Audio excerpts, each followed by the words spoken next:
Hello बच्चों, good morning. कैसे हैं आप लोग? सभी सब फिट हैं? फाइन? सभी स्वस्थ हैं? पढ़ने के लिए तैयार हैं फिर से एक बार? तो मैं माधवाचार्य एक बार फिर मैं अपना new YouTube channel Madhav tutorial लेकर आपके सामने हूँ, प्रस्तुत हूँ। वीडियो स्टार्ट करने से पहले आप सबसे एक बार आग्रह है कि अगर ये चैनल आपको सबको पसंद आती है तो कृपया इसको लाइक करें, सब्सक्राइब करें और अपने दोस्तों में शेयर भी करें। तो चलिए अब स्टार्ट करते हैं। आज का फिर से चैप्टर है, आज का क्लास 9 का चैप्टर है और टॉपिक है नंबर सिस्टम। तो एक बार रिकॉल कीजिए सभी कि इससे पहले नंबर सिस्टम में हम लोग क्या क्या पढ़ चुके हैं। तो सबसे पहले क्या पढ़ाया था आप लोगों को? सबसे पहले numbers, what are the numbers and which numbers are we have to read. Numbers कौन कौन से जिसको हमको पढ़ना था। तो सबसे पहले पढ़ाया था, याद करिए, natural number, then whole number, then integer, then rational number. Rational number में क्या क्या पढ़े थे हम लोग? Finding rational numbers between any two rational numbers बताया था। और क्या बताया था?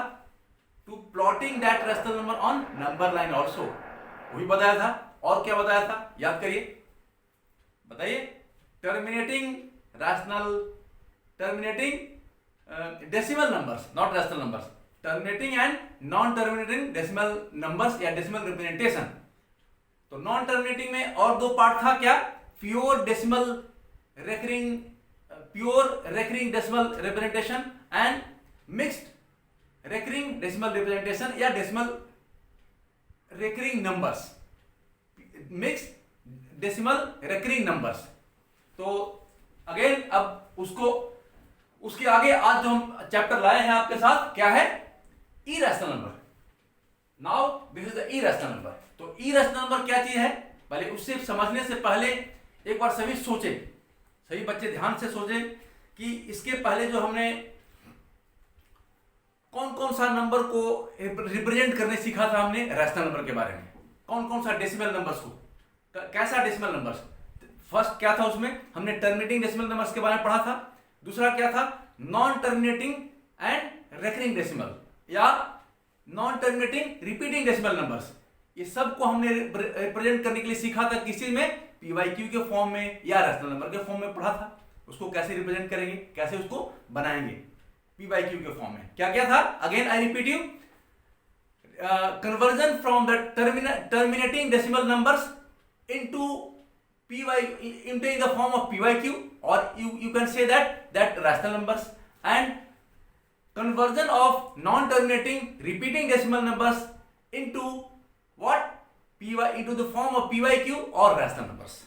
ये दो चीज बताया था। उसी में एक पार्ट था, एक प्योर रेकरिंग डेसिमल नंबर्स होते थे उसको कैसे कन्वर्ट करते थे, और जो मिक्स रेकरिंग डेसिमल नंबर्स होते थे उसको कैसे PYQ के फॉर्म में हम लोग कन्वर्ट करते थे। ये आपको कल बताया था।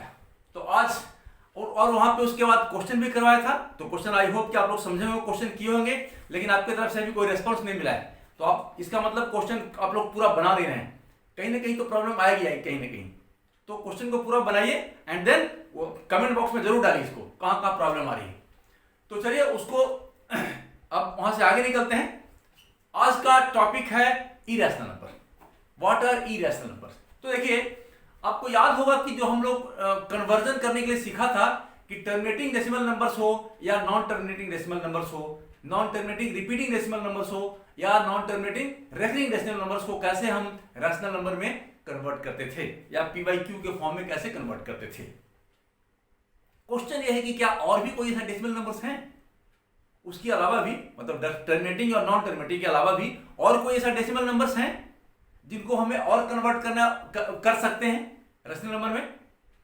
तो उसी पर आज बात होनी है। यहां से एग्जांपल, अब पहले आपको एक एग्जांपल आते हैं। एग्जांपल से आपको देखना है कि कैसे ये क्या चीज है, ये कैसा डेसिमल नंबर है। अभी तक तो बहुत सारे डेसिमल नंबर पढ़े, तो अब एक एग्जांपल पहले देखिए और एग्जांपल से ये डेफिनेशन इसके बाद बताएंगे आपको, एग्जांपल के बाद समझ में आ जाएगी। फॉर एग्जांपल एक डेसिमल नंबर लेते हैं, देखिए 0.20,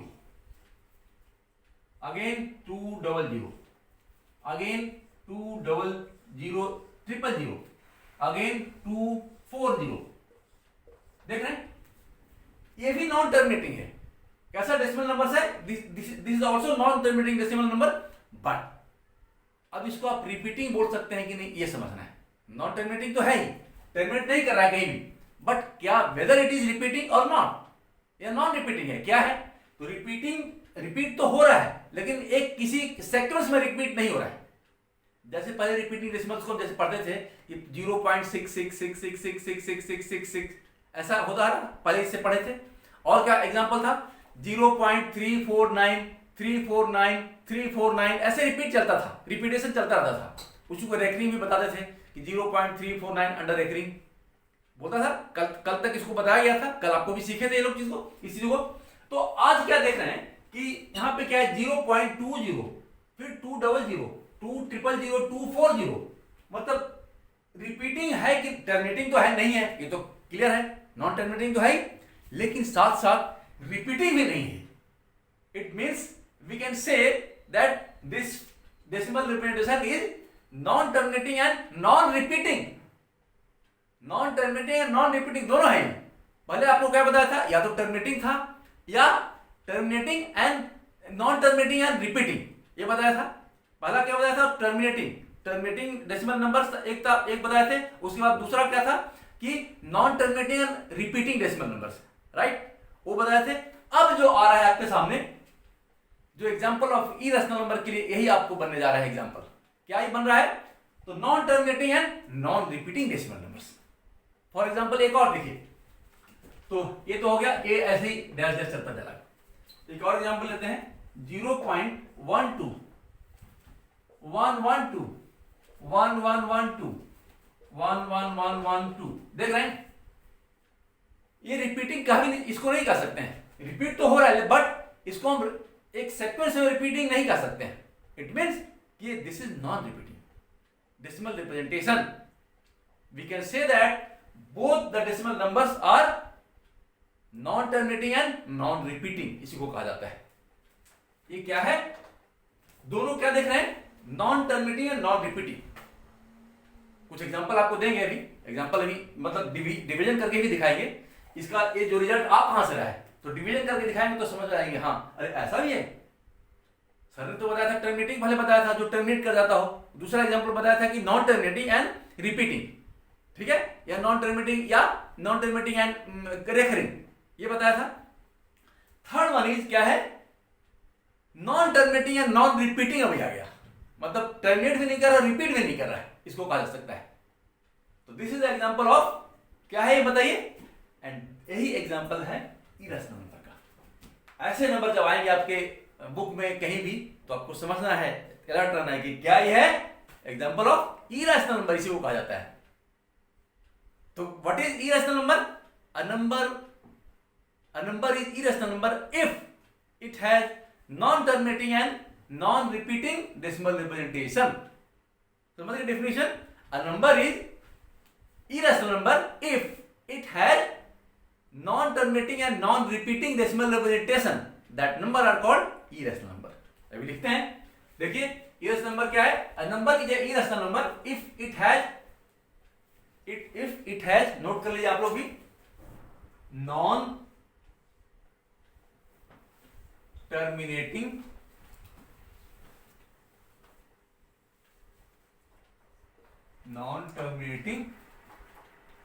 and non repeating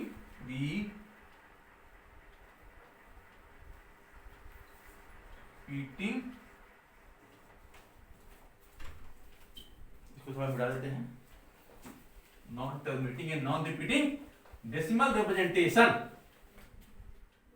repeating decimal,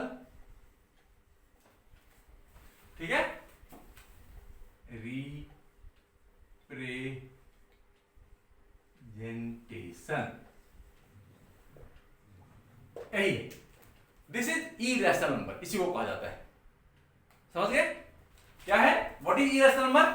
a number is an irrational number if it has non terminating and non repeating decimal representation. It is very important for your examination point of view also. Rational number and irrational number. What are rational number? तो rational number में क्या क्या आएगा? Terminating decimal representation या terminating decimal numbers and non-terminating but repeating decimal numbers are the example of rational numbers. But a number is a irrational number if it has non-terminating and non-repeating decimal representation. और आपको example दिखाया था अभी, वही example है. For example एक लेते हैं, देखिए एक और एग्जांपल लेते हैं, थोड़ा सा डिवाइड करके आपको बताइए तब समझ में आएगी. एक क्वेश्चन है √2 है. देखिए प्रूफ करने के लिए है आपको √2 को, हम इसको इरेशनल नंबर प्रूफ करना है. कैसे प्रूफ हो पाएगा? To prove that √2 is a irrational number. आप लिख सकते हैं, क्वेश्चन लिख दीजिए इसको, क्वेश्चन में इसको लिख सकते हैं, to prove that √2 is irrational number. Right? Proof करना है, क्वेश्चन है to prove that √2 is a irrational number. इसको इरेशनल नंबर प्रूफ करना है. तो इरेशनल नंबर प्रूफ करने के लिए क्या हमें चाहिए बताइए? वही इसको अगर हम प्रूफ करने की नॉन टर्मिनेटिंग इसका क्वेश्चन आता हो, non terminating and non repeating decimal representation अगर आ जाता हो इसको डिवाइड करने पर, then we can say that √2 is a irrational number. और उसके अलावा भी एक और तरीका है, वो तरीका तो आपको बहुत इंपॉर्टेंट है, उसको तो समझना, उसको बहुत इंपॉर्टेंट ज्यादा है. जो अभी डिवीजन मेथड से आपको बताएंगे, जो भी बताएंगे √2 को कैसे डिवाइड करते हैं और डिवाइड करने के बाद कैसे उसका क्वोशिएंट आता है, वो तरीका है ही, लेकिन असल तरीका है सेकंड मेथड. वो थोड़ा सा लॉजिकल मेथड है. राइट? तो अब इसको स्टार्ट करते हैं.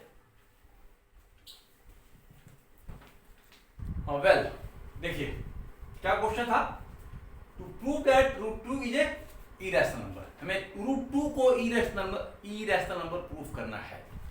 It means we have to prove that √2 has non terminating and non repeating decimal representation. हमें ये चीज प्रूफ करना है. ठीक है? तो देखिए, चलो अब √2 को क्या करेंगे, पहले डिवीजन में लाते हैं. तो √2 अंडर रूट, जो लॉन्ग डिवीजन मेथड याद करिए, स्क्वायर रूट में जो बताए थे, तो स्क्वायर रूट कितने तरीके से निकालते हैं. एक तो प्राइम फैक्टराइजेशन मेथड से, उससे पहले क्या था सक्सेसिव सब्ट्रैक्शन मेथड, उसके बाद प्राइम फैक्टराइजेशन मेथड, और third one is long division method. Long division method से निकालते थे ना स्क्वायर रूट. तो वही यहाँ पे स्क्वायर रूट 2 है. क्या ये है? स्क्वायर रूट 2 को हम लॉन्ग डिवीजन मेथड से अब डिवीजन निकालेंगे. अब देखिए ये थोड़ा सा लंबा प्रोसेस था, इसलिए थोड़ा इसको पहले करके आपके सामने लाए हैं ताकि ज्यादा टाइम ना लगे, आपको समझा देते हैं. देखिए अब √2 था, अब √2 अकेला हम स्टार्ट किए, पहले उसको डिवीजन, तो डिवीजन करेंगे 1 से, 1 1 जा 1, 1 1 जा 1 टाइम आ गया. यहाँ पे पॉइंट एक लगाए हैं, पहले से पॉइंट लगाया. क्यों? क्योंकि इसको आगे कंटिन्यू करना है. कंटिन्यू करेंगे तभी तो, पॉइंट जब लगाएंगे तो आगे पॉइंट, इसका जो रिजल्ट आएगा पॉइंट में आएगा, जो रिप्रेजेंटेशन डेसिमल रिप्रेजेंटेशन पॉइंट में आना चाहिए. तो इसलिए पॉइंट लगा के, तो पॉइंट लगाने के बाद एक बार में क्या लगाना चाहिए, डबल जीरो लगाना है. ऐसे मतलब नॉर्मल जो डिवीजन होता था उसमें सिंगल जीरो लगाते थे, लेकिन चूंकि यहाँ पे स्क्वायर रूट निकाल रहे हैं, इसमें पॉइंट के बाद डबल जीरो लगाना है. ये ध्यान रखना है हमेशा, डबल जीरो. और आए नीचे भी कैरी करना है तो डबल जीरो ही करना होता है. तो देखिए पॉइंट के बाद डबल जीरो लगा दिए, तो यहाँ पे डबल जीरो अपने आप से 3 4 बार 5 बार लगा सकते हैं. पॉइंट के बाद कितना भी जीरो लगा दे कोई दिक्कत नहीं है. राइट साइड में, लेफ्ट साइड में नहीं, पॉइंट के राइट साइड में कितना भी जीरो लगाए या डबल जीरो लगाए या ट्रिपल जीरो लगाए, there is no change in value of that number. Right? तो देखिए हमने एक डबल जीरो पहले लगाया यहाँ पे, और उसके बाद उसको कैरी किया, नीचे लाया. यहाँ पे पहले 1 था, इसके बाद फिर यहाँ पे 100 हो गया. यहाँ इसको ऐड करेंगे, याद करिए लॉन्ग डिवीजन मेथड में क्या करते थे, दोनों को ऐड करते थे. तो ऐड करने के बाद 2 आया. अब 4 कहां से लाए हैं, तो 24 4 जा 96 था, इसलिए 24 4 जा पॉइंट के बाद 4 आ गया. इसी तरह अब 4 का क्या करेंगे यहाँ पे, अब इस दोनों को मल्टीप्लाई करके यहाँ लिखते हैं. 24 का 4 से मल्टीप्लीकेशन को यहाँ पे लिखते हैं. 96 यहाँ पे लिख दिया. ठीक है? अब देखिए अब यहाँ पे क्या करते हैं, इस 4 को ऐड करके 8 यहाँ पे नीचे ले आते हैं. 2 को भी, मतलब 24 + 4 28 हो गया, उसको नीचे लाना है. और यहाँ सब्ट्रैक्शन करके 4 आया, अगेन फिर 2 जीरो के यहाँ पे कैरी करके नीचे लगा, मतलब 400 हो गया. अब 400 को कैसे डिवाइड करें कि इससे कम भी हो और इससे ज्यादा भी ना हो। तो हमने देखा कि 281, पहले अगर ये 28 था, 28 के राइट साइड में 1 लगा के देखा कि 1 लगाएंगे तो कितना होगा 281, तो 281 1 जा तो 281 1 जा 281 ही होगा। अच्छा 2 अगर 2 लगाते तो 282 2 जा 400 या 500 से ऊपर निकल जाता, 4 क्या 500 से भी आगे निकल जाता, 282 2 जा में अराउंड 500 के आसपास या 500 से आगे निकल जाता, 500 और 600 के बीच में चला जाता। तो इसलिए हम 281 1 जा यहाँ पे लगा रहे हैं, तो 1 जा लगाया तो 281 हुआ, और इसको फिर ऐड करेंगे 1128 आगे 2 आ गया। अब यहाँ पे इसमें सब्ट्रैक्ट किया तो 119 आ गया, राइट, समझ रहे हैं यहाँ पे। तो यहाँ ये भी साथ साथ लिखते हुए जाना है, 1 जा तो यहाँ पे 1 लिख दिया। अब आगे ये 282 आ गया। अब इसमें कितना मल्टीप्लाई करें कि इससे कम हो, मैंने सोचा कि क्या कितना करना है, तो यहाँ पे 1 जा करके देखा, 2 जा करके देखा, 3 जा करके देखा, 4 जा में आ गया, तो 282 4 जा यहाँ पे कर दिए, कितना आया 11,296, इसके बाद आया 604, सब्ट्रैक्शन करने के बाद 604 आया। अब इसके बाद फिर से एक डबल जीरो यहाँ पे कैरी करके ले आए, तो बन गए 60,400। अगेन अब इसको ऐड करेंगे फिर से, तो देखिए 448 ये बाद का लगाया हुआ है, ये बाद वाला जो हम जा लगाते हैं ना उसके किनारे में सब में लगा हुआ है, तो 448 2 का 2 8 का 8 8 2 का 2, ये कितना है, फिर ऊपर से नीचे ऐड किए तो कितना है 2828 आया। यहाँ पे 2 2 जा फिर किए तो 56,564 आया, देख रहे हैं। और इसको ये 2 जा को यहाँ पे लगाना भी 2 को, करेक्ट, तो 2 यहाँ पे लगा भी दिया। अच्छा अब इसके बाद ऐसे ही आगे इसी प्रोसेस को आगे करते करते फॉलो करते करते देखिए यहाँ तक नीचे तक आ गया सब। यहाँ पे पहले 4 जाया तो 4 लगाए, फिर 2 जा तो 2 लगाए, फिर 1 जा तो 1 लगाए, फिर 3 जा देखिए तो फिर 3 लगाए, फिर 5 जा तो 5 लगाए। और इसी तरह इसका आंसर अभी देखिए, अभी एक मतलब टर्मिनेट नहीं हो रहा है, ये नॉन टर्मिनेटिंग है, लेकिन साथ साथ नॉन टर्मिनेटिंग भी है और नॉन रिपीटिंग भी है। कैसे, देखिए कोई नंबर ऐसा जो रिपीट नहीं हो रहा है, ऐसे ही मतलब बिना कोई सीक्वेंस के रिपीटिंग होता रह रहा है, बिना किसी सीक्वेंस के, बिना किसी सिस्टम से, और उसी को कहा जाता है नॉन रिपीटिंग। तो हम इसको लिख सकते हैं इतना इक्वल टू 1.4142135 और भी डैश डैश, इसको आगे डैश डैश चलता रहेगा। अभी कंप्लीट नहीं हुआ है और ये कभी भी कंप्लीट नहीं होगा, ये इंडलेस इसका डेसिमल रिपीटेशन आएगा, इंडलेस, इसका कोई इंड नहीं होगा। इसी को क्या कहा जाएगा, non terminating and non repeating decimal representation, so that we can say that √2 is irrational number.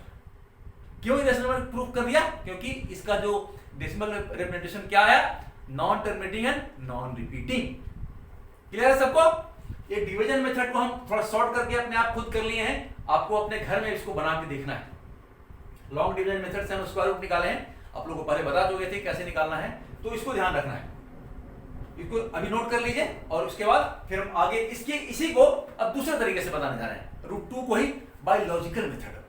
Main method वही होता है, आपका एग्जाम के लिए बहुत इंपॉर्टेंट होगा, जो अभी नेक्स्ट बताने जा रहे हैं, इसको नोट कर लीजिए। वेल बच्चों, मैंने पिछले जो अभी इसके पहले क्या बताया था कि ये प्रूफ करने जाना था हम लोग को कि √2 is an irrational number. We have to prove that √2 is an irrational number by long division method मैंने बताया था। नाउ एक लॉजिकल मेथड है, that is the most important method to prove that √2 is an irrational number.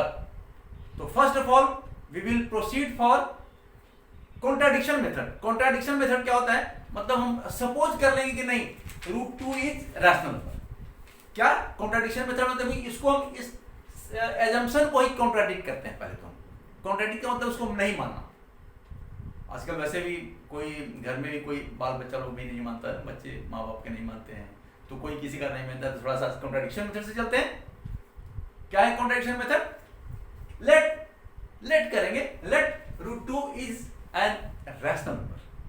अब उसको rational number मान के चलेंगे। प्रूफ क्या करना है, इरेशनल नंबर, लेकिन उसके लिए प्रूफ करने के लिए क्या करना होगा, by the contradiction method we will take the assumption that let √2 is a rational number। Rational number से प्रूफ करते हैं। तो solution,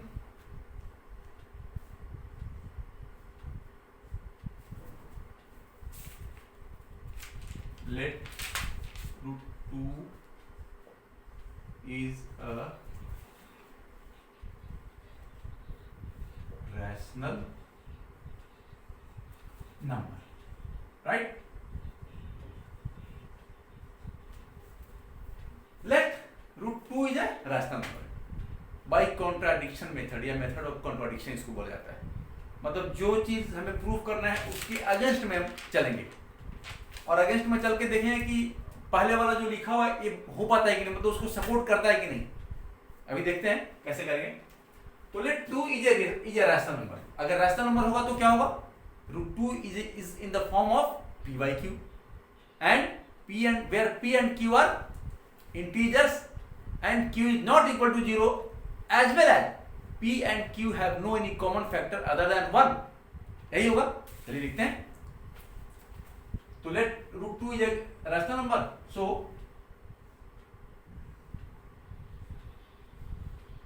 root 2 is equal to p by q के फॉर्म में है, ऐसा लिख सकते हैं। रैशनल नंबर तो p by q के फॉर्म में है, where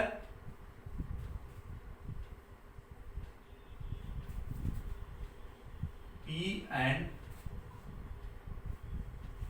q are integers, right, having no common factor other than 1। साथ में लिख देते हैं, where p and q are integers having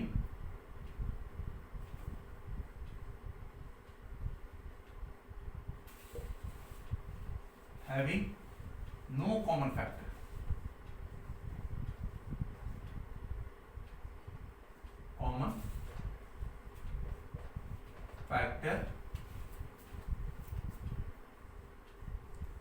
other than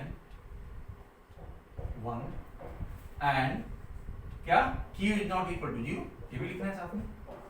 इतना तो होगा ही होगा। रैशनल नंबर क्या है? तो रैशनल नंबर में कोई नंबर है अगर रैशनल नंबर तो उसका किस फॉर्म में होगा? p by q के फॉर्म में होगा, where p and q are integers and p and q have no any common factor। तो having no common factor other than 1 and where q is not equal to 0 also। ठीक है, आगे बढ़ते हैं। अब ठीक है, तो अब इसको करते हैं, क्या करेंगे कि अब यहां से रूट हटाने का कोशिश करेंगे। रूट को हटाने कैसे है? तो बाई स्क्वायरिंग बोथ साइड्स लिख सकते हैं। स्क्वायरिंग बोथ साइड्स,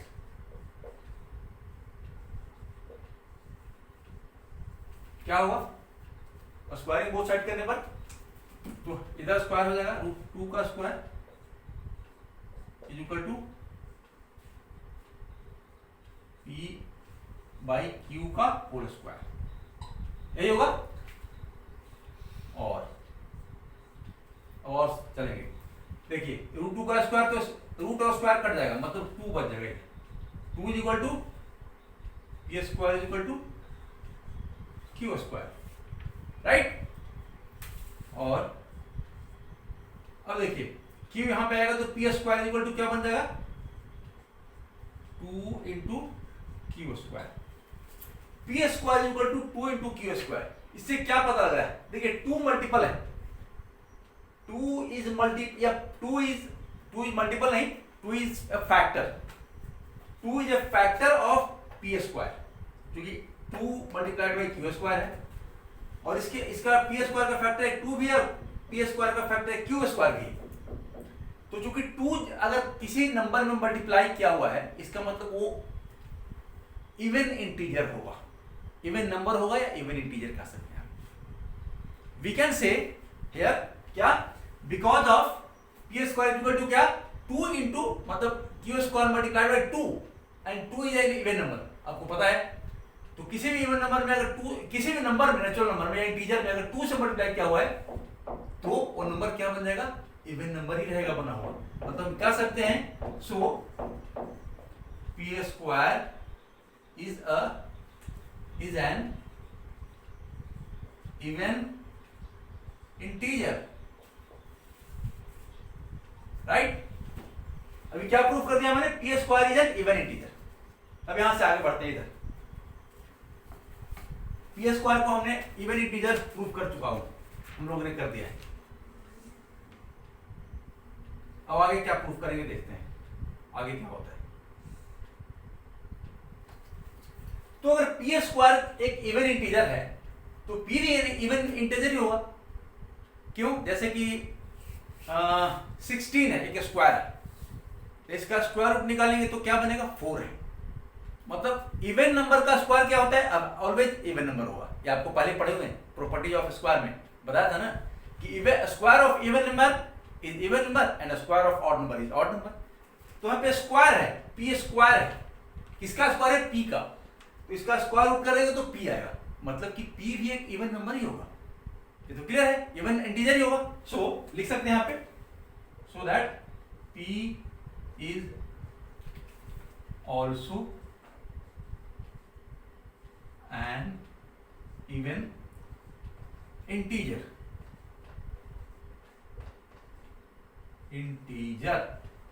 राइट, यहां तक समझ गए? हमने p को प्रूव कर दिया यहाँ पे कि p is an even integer, मतलब एक इवन नंबर है।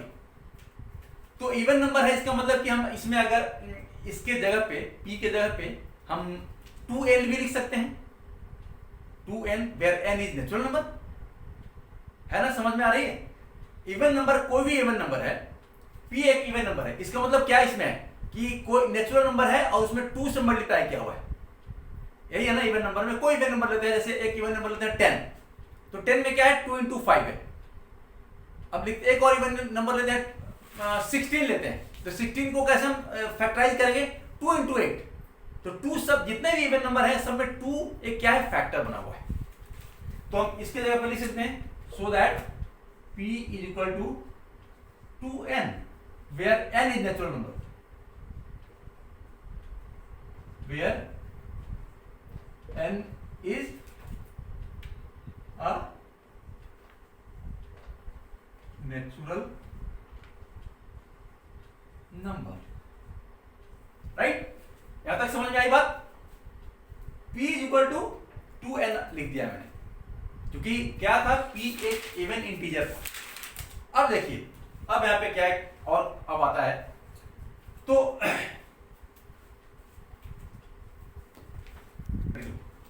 नाउ यहां पे आ गया था, यहां तक पहुंच गया था, p is equal to 2n। Now अब दोनों साइड में स्क्वायर करते हैं।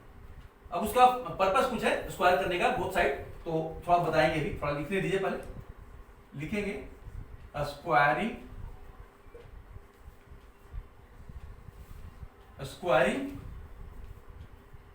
ऑन बोथ साइड्स,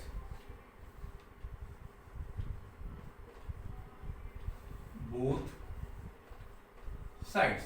ठीक है, अब इसको दोनों साइड में स्क्वायर करना है।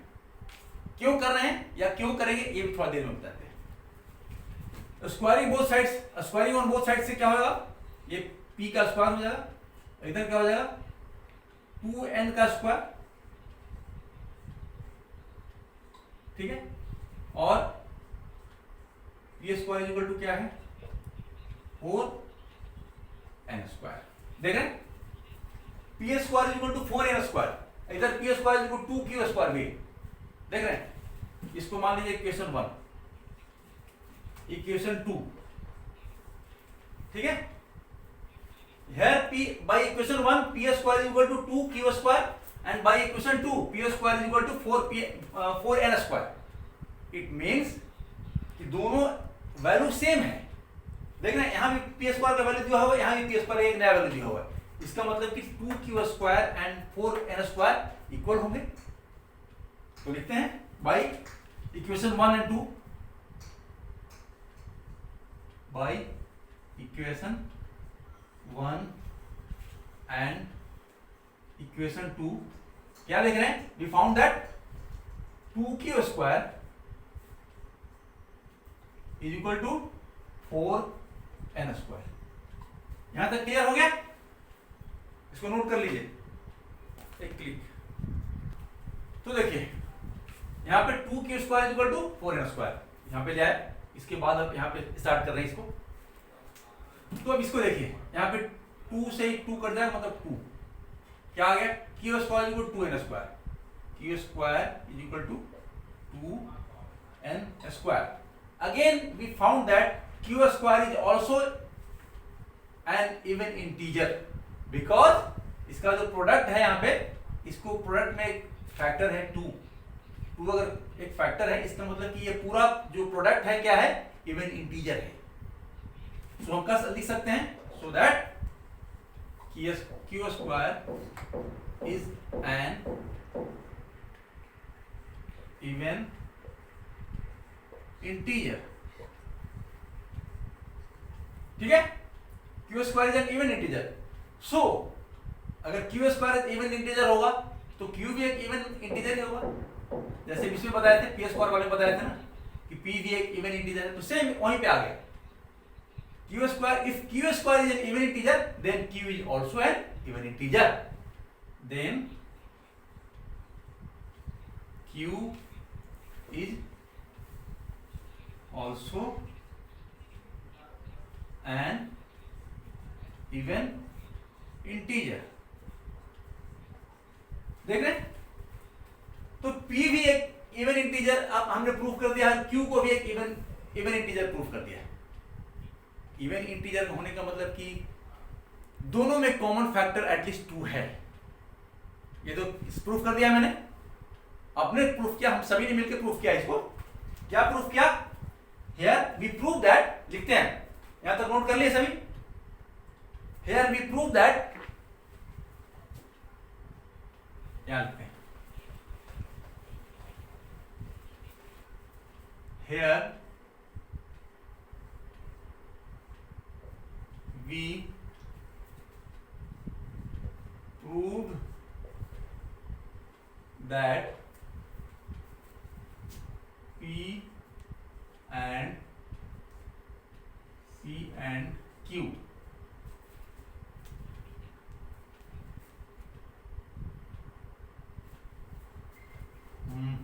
if लिख देते हैं, if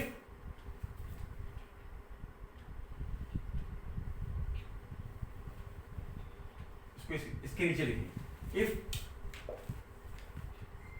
P and Q are both an even integer, then it is proved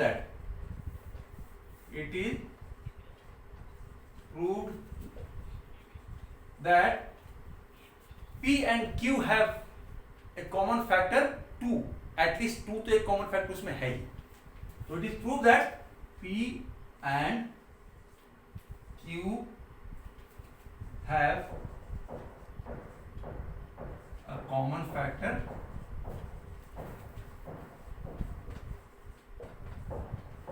2.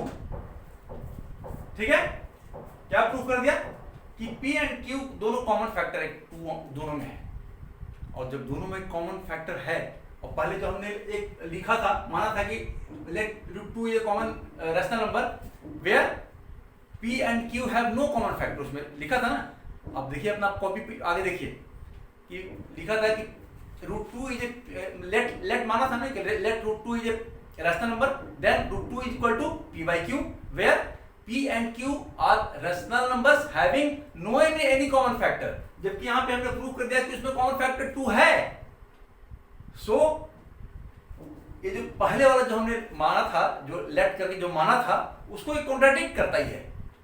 ये जो स्टेटमेंट अभी आया, ये प्रूफ क्या हो गया इससे कि कॉमन फैक्टर है भाई.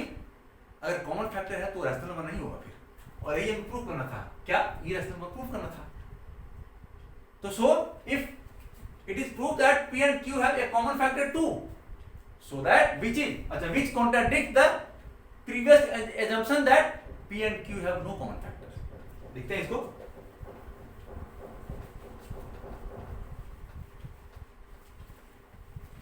which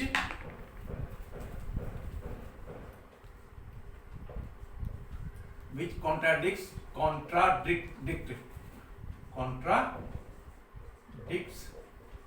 the previous assumption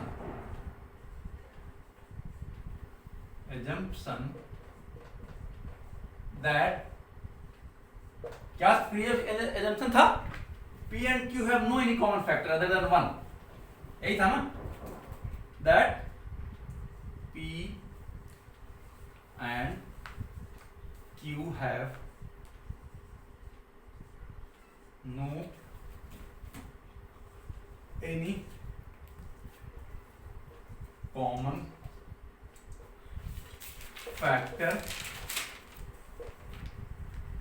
than 1. So we can say that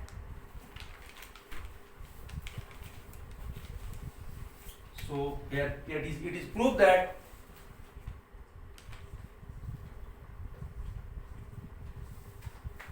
here it is proved that क्या क्या प्रूफ कर दिया हमने, √2 इज एन इरेशनल नंबर या √2 is not an irrational number, ये भी इरेशनल नंबर लिख सकते हैं, √2 is not a rational number, √2 is not a rational number, right. और अगर √2 इज नॉट मतलब √2 एक रैशनल नंबर नहीं है, therefore √2 must be irrational number, एक प्रूफ करना था हमें। To prove that √2 is an irrational number, यहाँ पे प्रूफ हो चुका है कि √2 must is an irrational number, so √2 is an irrational number, ये हो गया। यहां पे आपका फाइनल आंसर आ चुका है, ठीक है, सब लोग नोट कर लीजिए। वेल बच्चे लोग, आपने अभी चेक पता किया कैसे, हाउ टू फाइंड आउट या how to prove that √2 is an irrational number, prove करके आपको दिखाया था। Similarly now we will proceed on to prove that √3 is an irrational number. उसी तरह √2 के जैसा ही √3 को आप प्रूव करेंगे, थोड़ा सा चेंजिंग रहेगा लेकिन थोड़ा सा आपको मजा आएगा। तो देखिए स्टार्ट करते हैं फिर से। तो वही क्या, बाय मेथड ऑफ कॉन्ट्राडिक्शन। आपको बताया था ना कि इसमें जैसे इरेशनल नंबर प्रूफ करना है तो सबसे पहले हम कैसे चलेंगे, इसको रैशनल नंबर माना जाएगा, √3 इज ए रैशनल नंबर, ऐसे लेके चलते हैं बाय, इसको कहते हैं मेथड ऑफ कॉन्ट्राडिक्शन। ओके, तो √3 is a rational number, if √3 is a rational number अगर ले लिया है तो देन क्या होगा, सिमिलरली इसको हम एक लाइन ही खींच देते हैं पहले ही, ठीक है ना। तो क्या होगा, √3 इज इक्वल टू p/q, अगर दोनों साइड स्क्वायर करेंगे तो क्या हो जाएगा, लिख देते हैं थोड़ा सा, by squaring on both sides, इससे क्या होगा, तो इधर हो जाएगा 3, ये हो जाएगा p square is equal to q square, यहां तक समझ रहे हैं। और इसको हम ये भी लिख सकते हैं, p square is equal to 3q square, equation 1 इसको दिख रहा है। तो यहां तक हो गया था, इक्वेशन 1 आ गया। अब आगे से बढ़ते हैं, इसी को आगे चलते हैं और क्या देख रहे हैं, 3 को इधर लाइए, मतलब p square divide by 3 is equal to q square. What it shows, इससे क्या पता लगता है कि इफ p इज डिविजिबल, अगर p स्क्वायर को हम 3 से डिवाइड कर देते हैं, if p square is divide by 3 then the integer is q square. It means कि p square is divided by 3, यहाँ पे देख रहे हैं p square is divided by 3, then we find an integer, क्या कौन सा है, q स्क्वायर, एक इंटीजर हम यहाँ पे पता कर लेते हैं, मिला है हम लोग को। तो हम ऐसा लिख सकते हैं कि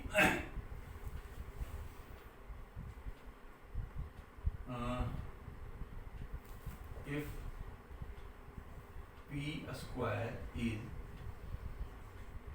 divided by 3, then we get an integer क्या q स्क्वायर। ठीक है ना। सो अब यहां पे p स्क्वायर को अगर 3 से डिवाइड करते हैं तो एक हमें इंटीजर मिल जाता है q स्क्वायर मिला हुआ है। सिमिलरली देखिए, तो फिर यहां पे आ गया हमारा p square is divisible by 3, then we get an integer of q square. ठीक है, तो अगर p स्क्वायर 3 से डिविजिबल होगा then it is already prove that कि p भी 3 से डिविजिबल होगा। ये तो हो गया। सो लिख सकते हैं, सो p is also divisible by 3। यहां तक क्लियर हुआ। अगर पी स्क्वायर 3 से डिविजिबल है, डिवाइड होकर इतना क्वेश्चन आता है, इसका मतलब कि अगर पी स्क्वायर पी मान लीजिए कि आप पी को आप 6 मान लीजिए, तो 6 इंटू 6 डिविजिबल बाय 3 हो गया। अगर पी को हम 3 मान लेंगे तो 3 इंटू 3 स्क्वायर में 3 इंटू 3 वो भी 3 से डिविजिबल होगा। लेकिन यहाँ क्वेश्चन भी आया हुआ है डिविजिबल है, मतलब कुछ ना कुछ उसका आंसर आ रहा है। ये आपको दिखाने के लिए एक चीज प्रूफ किया जा रहा है सिर्फ। तो इतना चूंकि स्टेटमेंट आया है, इससे हम प्रूफ क्या कर रहे हैं कि p square is divisible by 3। Then तो अगर p square is divisible by 3 होगा तो वो पी स्क्वायर जो पी भी होगा वो भी 3 से डिविजिबल होगा। कैसे? जैसे देखिए, अगर हम पी वहां पे मान लेते हैं, पी को मान लेते हैं 6, तो 6 इंटू 6 अगर है ये डिविजिबल बाय 3 से डिविजिबल है, तो अगर तो पी भी 6 भी तो डिविजिबल हो जाएगा। देखिए यहाँ पे पी माना हुआ है 6, तो 6 भी तो 3 से डिविजिबल है। समझ रहे बात इसी को? अच्छा, मान लीजिए कि p हम मान लेते हैं 15, p की जगह पर 15 मान लेते हैं। 15 इंटू 15 3 से डिविजिबल अगर है, तो एक 15 अकेला 15 भी 3 से डिविजिबल है। देखिए यहाँ पे अकेला भी 15 3 से डिविजिबल है, तो इसी को हम यहाँ पे लिख रहे हैं। सो p is also divisible by 3। इसको मैंने प्रूफ कर दिया है। इसके इस थ्योरम से, मतलब इस अजम्पशन से इसको हम लिख रहे हैं, इसके आधार पर हम यहाँ पे लिख रहे हैं। इसमें कंफ्यूजन नहीं रखना है। इसे हम मतलब एग्जांपल के तौर पे आपको समझा दिया कि कहीं कंफ्यूजन हो कि अगर पी स्क्वायर अगर 3 से डिविजिबल होगा तो पी भी कैसे डिविजिबल होगा 3 से, इसलिए आपको एग्जांपल से बता दिए। एक एग्जांपल और देते हैं पी वाला ही। पी स्क्वायर इज डिविजिबल बाय 3। मान लीजिए कि पी हम मान लेते हैं, पी तो वही होगा जो 3 का मल्टीपल कुछ ना कुछ होगा, तभी उसके 3 से डिवाइड होगा। तो हम मान लेते हैं 21। पी स्क्वायर यही है, p के जगह पर 21 है, तो 21 इज इंटू 21 डिविजिबल बाय 3। तो अगर 21 इंटू 21 डिविजिबल बाय 3, देन 21 अकेला भी तो डिविजिबल बाय 3 है, वही p माना हुआ है 21। सो इसी सिद्धांत से हम यहाँ पे लिख रहे हैं कि p is also divisible by 3। यहां तक क्लियर हो गया? अब आगे एक्सप्लेनेशन आपको दे दिया है। अगर आपको तब भी कोई प्रॉब्लम आती है तो कमेंट बॉक्स में जरूर डालिएगा आप लोग। इसमें कहीं कोई प्रॉब्लम अभी भी इस एजम्पशन में, इस सिद्धांत में कहीं कोई दिक्कत आती है तो अब इससे आगे निकलते हैं। सो अगर p is divisible by, if p is divisible by 3, तो हम लिख सकते हैं कि p let the p by 3 is equal to a। कोई ना कोई रिजल्ट भी तो आएगा, कोई ना कोई इंटीजर आएगा ना, कोई नंबर तो आएगा ना। अगर p को 3 अगर डिवाइड कर देगा तो कोई ना कोई 1 2 3 4 कुछ तो आएगा, तो उसको लेट मान लीजिए a है। ये a है, n है, कुछ भी मान सकते हैं, ऐसा कोई दिक्कत नहीं है, तो सब वेरिएबल है, नो प्रॉब्लम। तो अगर a मान लिया तो क्या होगा, p इज इक्वल टू क्या हो जाएगा, अगेन 3 हो जाएगा, and p square is equal to क्या हो जाएगा 9a स्क्वायर। देख रहे हैं?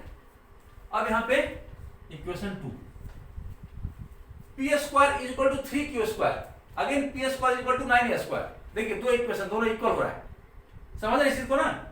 By equation 1 p square is equal to 3q square, by equation 2 p square is equal to 9a square, so that both equation 1 and 2 is equal. तो हम लिख सकते हैं from equation 1 and 2 we can write क्या, from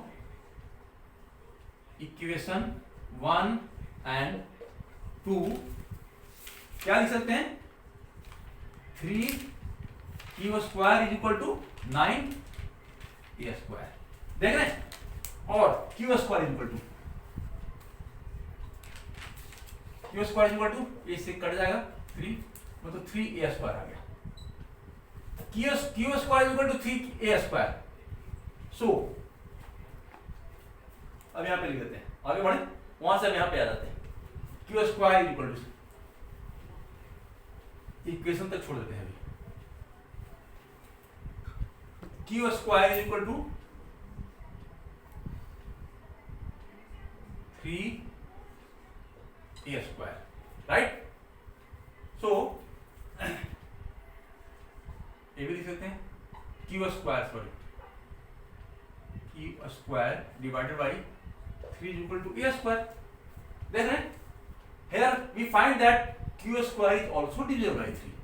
पहले क्या पता लगा था, a square is divisible by 3 and this is the quotient, a square क्या यहाँ पे कोशेंट हो रहा है, एक इंटीजर मिल जा रहा है। If we divide q square by 3 then we get an integer a square, मतलब ये कहता है कि q square is also divisible by 3। अब देखिए, अगर q स्क्वायर 3 से डिविजिबल हो तो फिर q भी 3 से डिविजिबल हो जाएगा, यही में प्रूव करना था। So we can again write that if, आप लिख दिए, if q square is divisible by 3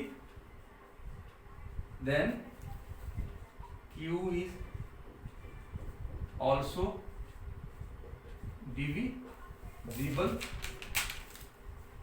by 3, देख रहे हैं। तो अब हमने क्या प्रूफ किया यहाँ पे, पहले प्रूफ क्या था, देखिए यहाँ पे p is divisible by 3 यहाँ पे q is also divisible by 3, it means both p and q have common factor 3, दोनों में 3 कोई फैक्टर है तभी तो उसको 3 डिवाइड कर रहा है, समझ रहे हैं इस चीज को। If p is divisible by 3 and again q is also divisible by 3, दोनों में 3 से डिविजिबल है, इट मींस कि p and q have a common factor 3। हमने प्रूफ कर दिया कि p and q have a common factor which contradicts the previous assumption that p and q have no any common factor than 1। It means कि जो पहले वाला जो assumption था कि p and q have no common factor, जब no common factor नहीं रहेगा तभी वो रैशनल नंबर होगा, और जब वो कॉन्ट्राडिक्ट कर रहा है इसका मतलब कि वो रैशनल नंबर नहीं है, √3। सो हम लिख सकते हैं then q is also divisible by 3, so it is proved that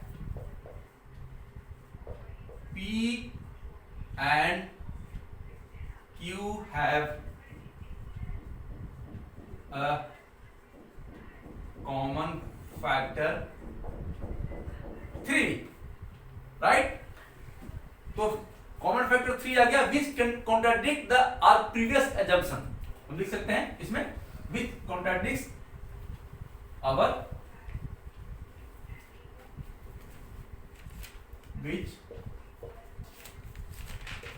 contradicts our previous assumptions that P and Q have no any common factor, no any common factor. So √3 is not a rational number. Prove हो गया ना। सो अगर उसको contradict करता है जो previous assumption है तो √3 is not a rational number. That's why √3 must be a irrational number. So it is proved that √3 is an irrational number. irrational number। Clear हो गया सबको, समझ गए? ये है बहुत मजेदार क्वेश्चन है, बहुत इंपॉर्टेंट, आपका जो दिमाग की बत्ती को जलाने वाला क्वेश्चन है। अगर आपका कंसेप्ट क्लियर होना चाहिए मल्टीपल एंड फैक्टर के बारे में, if your concept is clear about the multiple and factor, then only then you can solve this kind of question, right? Similarly, you can prove that root 5 is also an irrational number. You can prove that root 7 is also irrational number. You can prove that root 11 is an irrational number. ऐसे ही prove किया जा सकता है उसको भी। Now इसके आगे आप चलेंगे प्रूव करने, क्या हमें प्रूव करने जा रहे हैं। एक क्वेश्चन और आ रहा है, root n is an irrational number where n is not a perfect square number। n जहां जब अगर n perfect square नहीं है, then root n is an irrational number। अब इसके आगे okay, once again welcome back to all the students। इससे पहले अभी हमने क्या क्या कवर किया था आज के लेक्चर में, कैसे रूट 2 को, root 2 is an irrational number, उसको कैसे हम बाय कॉन्ट्राडिक्शन मेथड से लिख के कि let the root 2 is a rational number, ऐसे करते हुए उसको प्रूफ करते थे कि root 2 is not a rational number, so that root 2 is a irrational number, is an irrational number। okay, similarly we can prove that root 3 is an irrational number। okay, now another question is क्या है, to prove that root n is an irrational number if, नहीं, where, to prove that n is an irrational number where n is not a perfect square। जहां पे n एक perfect square number नहीं होना चाहिए। n अगर perfect square हो जाएगा तो फिर irrational नंबर क्या होगा, n मान लो 16 है तो root n is equal to, मतलब रूट 16 इज इक्वल टू 4। तो जहां पे n अगर परफेक्ट स्क्वायर नहीं होगा तभी हम उसको irrational नंबर प्रूव कर सकते हैं, ये ध्यान रखना है। अगर कभी भी आता है क्वेश्चन कि to prove that root n is an irrational number, तो वहां पे एक क्लॉज होना जरूरी है, where n is not a perfect square number, right? तो let us move, let us proceed now for the question. तो हम फिर से वही बाय कॉन्ट्राडिक्शन मेथड्स, क्या कॉन्ट्राडिक्शन मेथड क्या करेंगे हम, let root n is a rational number, इसको रैशनल नंबर ले लिया। अब ये कॉन्ट्राडिक्ट, जब लास्ट में फिर इसको भी करवाएंगे कॉन्ट्राडिक्ट, और कॉन्ट्राडिक्ट करके फिर से वो irrational नंबर उसको प्रूव कर देंगे। तो देखिए, तो अगर ये ऐसा है तो देन क्या होता है, root n is equal to p by q होगा, ठीक है, राइट? स्क्वायरिंग बोथ साइड अगर कर देंगे तो क्या होगा, लिख नहीं रहे, आपको लिखना है, लेकिन स्क्वायरिंग बोथ साइड यहां पे कर रहे हैं तो क्या हो जाएगा, इधर स्क्वायर करेंगे तो n is equal to p square by q square, and p square is equal to then n into q square। p square is equal to n into q square। It means p square have n is common fact, n is a factor of p square। यहाँ पे लिख सकते हैं, so n is a factor of क्या, किसका, p square। तो अगर n एक फैक्टर है p स्क्वायर का तो n is factor of p का भी होगा, p स्क्वायर का फैक्टर है n तो p का भी होगा, अंडरस्टूड है। सो हम लिख सकते हैं सिमिलरली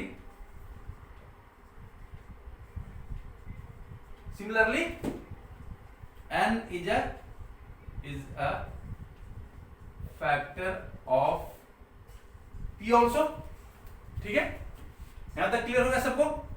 हमने प्रूफ कर दिया है कि n is a factor of p। आगे बढ़ते हैं।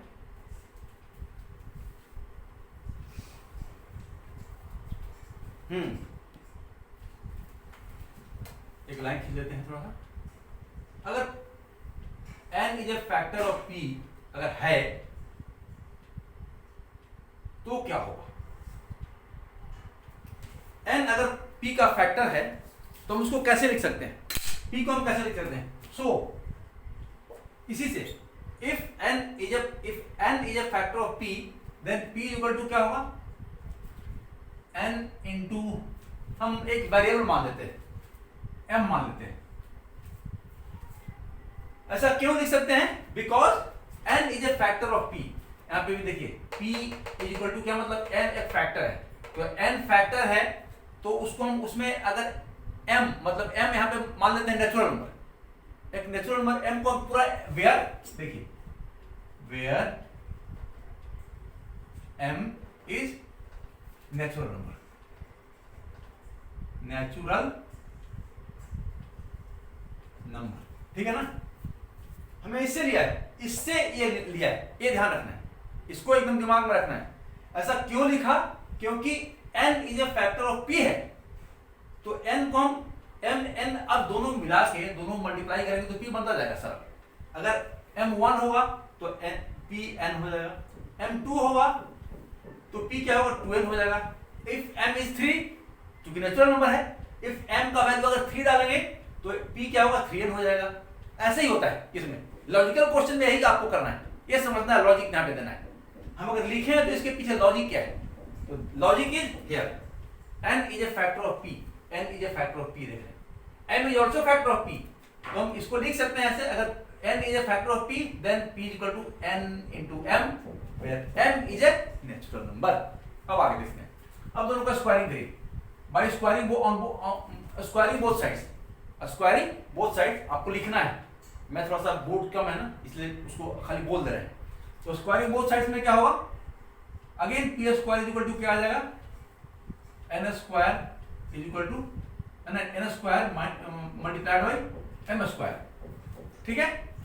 इसको हम मान लें इक्वेशन 1 एंड इसको इक्वेशन 2, वैसे ही सेम जैसे √2 को प्रूफ किए थे, √3 को प्रूफ किया था हम लोगों ने इरेशनल नंबर, सिमिलरली यही सेम तरीका है। पी स्क्वायर इक्वल टू इतना, p square again equal to इतना, सो बाय इक्वेशन 1 एंड 2 क्या देख रहे हैं, ये दोनों इक्वल हो जाएगा।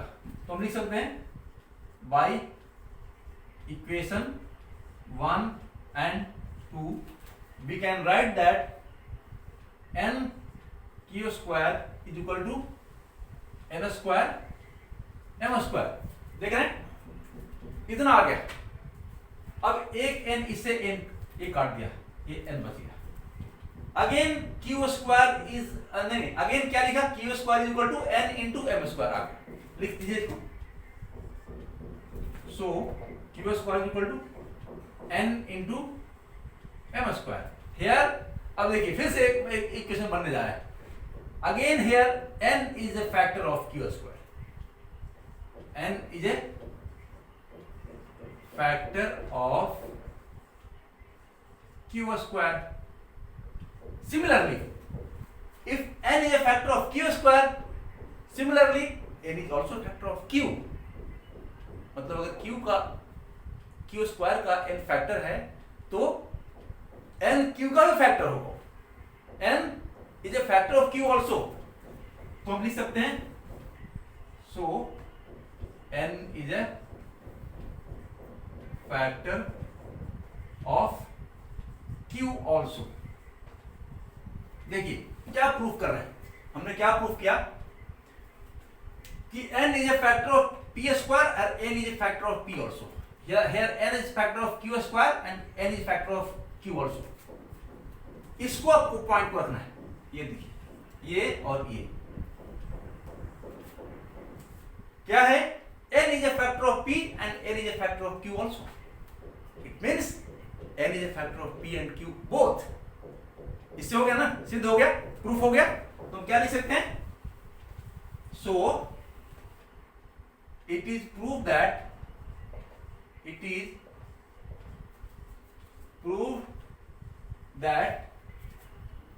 n is a factor of p and q both। अब दोनों का एक ही कॉमन फैक्टर आ गया, common factor, it means n is a common factor of p and q। so n is a common factor of p and q which contradicts our previous assumptions। क्या assumptions था, n is a rational number where P and Q are have no common factor, where P and Q have no any common factor, उसको contradict कर रहा है, तो लिखेंगे so n is a common factor of P and Q which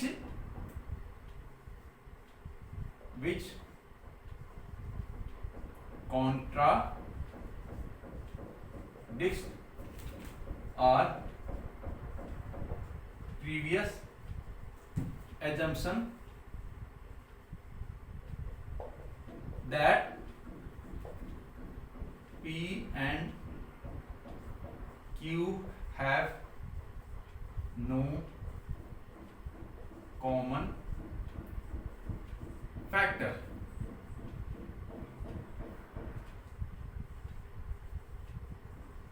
right, हमने proof कर दिया है कि जो पिछला हमने जो माना था स्टार्टिंग में, जब लेट लिया था, let n is rational number where P and Q, अगर रैशनल नंबर है तो किस फॉर्म में होगा, P एंड Q के फॉर्म में होना था, where P and Q have no any common factor, जबकि यहाँ पे कॉमन फैक्टर हमने निकाल दिया n, so root n is not a rational number, यहाँ पे प्रूव हो गया। So that root n is not a rational number,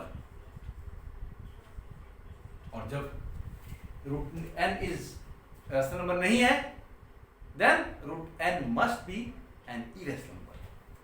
so यहाँ पे लिखेंगे, मिटा देते हैं सबको, यहाँ पे सब तो वही यार कहानी, पूरा लॉजिकल चीजें ही सब है।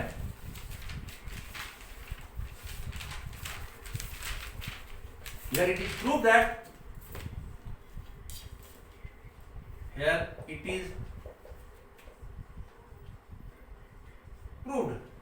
that root n is an irrational number। ये आपके सामने प्रूव हो चुका है। तो यहां तक का एजम्पशन, यहां तक का लॉजिक, यहां तक का प्रिंसिपल, जो इसमें लॉजिक, जो प्रिंसिपल्स इसमें लगाया गया है, किसी को अगर कहीं कोई क्वेरी है, कोई क्वेश्चन हो तो आप बता सकते हैं। Any students have any queries? Any students have any problem? Any inquiry? Then come on. अगर नहीं है तो आज का क्लास यहीं पे हम खत्म कर रहे हैं। कल फिर मिलेंगे एक नेक्स्ट चैप्टर के साथ, न्यू टॉपिक के साथ, नॉट चैप्टर, एक न्यू टॉपिक के साथ फिर से कल आएंगे। And I will try my effort to plot the irrational number on number line. आपको कल मैं बताने जाऊंगा कि इरेशनल नंबर्स को हम कैसे नंबर लाइन पे प्लॉट करते हैं, क्योंकि रैशनल नंबर को हमने पहले बता दिया था, रैशनल नंबर जितने भी थे उसको नंबर लाइन पे कैसे हमें लिखना है या कैसे प्लॉट करना है बता दिया था। तो अब कल बताएंगे आपको इरेशनल नंबर को, how to plot the irrational number on number line. तो कल भी पढ़ के आएगा आप लोग भी, और साथ जो आज बताए हैं इसको रिहर्सल करना है, रिवीजन करना है। रिवीजन करना बहुत जरूरी है। हमने बता दिया, आपने नोट कर लिया होगा, लेकिन ऐसे नहीं आपको दिमाग में आएगा। आपने नोट कर लिया, समझ लिया, अब कॉपी बंद करके, पेज को बंद करके फिर अपने तरफ से प्रूफ करके दिखाइए। रूट 2 का, रूट 3, रूट n, रूट 5 सबको एक बार सिमिलरली 2, 4, 5 क्वेश्चन करके देखिए अपने खुद ही। कर लीजिएगा तो आपका कंसेप्ट क्लियर हो जाएगा पूरी तरह। और देन अब जो कल पढ़ाएंगे फिर उसको इरेशनल नंबर को नंबर लाइन पे प्लॉट करने के लिए बिल्कुल क्लियर हो जाएगा। तो आज के लिए यहाँ तक, यहीं पे खत्म करते हैं। सबको गुड बाय, जय हिंद।